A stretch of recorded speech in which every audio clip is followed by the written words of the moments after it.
दिवाळीच्या दुसऱ्या दिवशी मुंबईतील हवेच्या गुणवत्तेवरती मोठा परिणाम झाल्याचं चित्र पाहायला मिळालेलं आहे।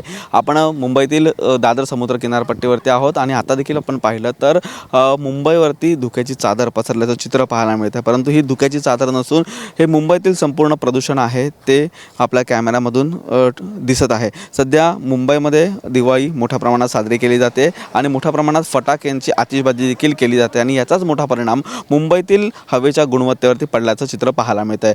काल मुंबईचा हवेचा गुणवत्ता क्रमांक आहे निर्देशांक तो 211 इतका नोंदवला गेलेला होता।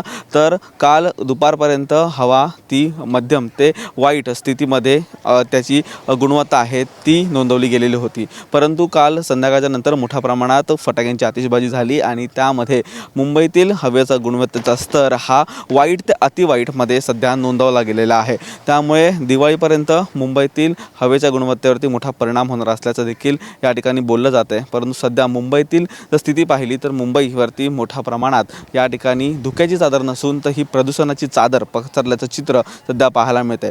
मुंबईमध्ये पाऊस देखील आहे, काही प्रमाणात या पावसामुळे प्रदूषण कमी देखील होतं, परंतु वारंवार वाजवले जाणारे फटाके आणि मोठ्या प्रमाणात होणारे फटाक्यांची आतिषबाजी यामुळे मुंबईतील प्रदूषणावरती मोठा फरक पडत आहे। व्हिडिओ गणेश मोरेसह निखिल चव्हाण, TV 9 मराठी, मुंबई।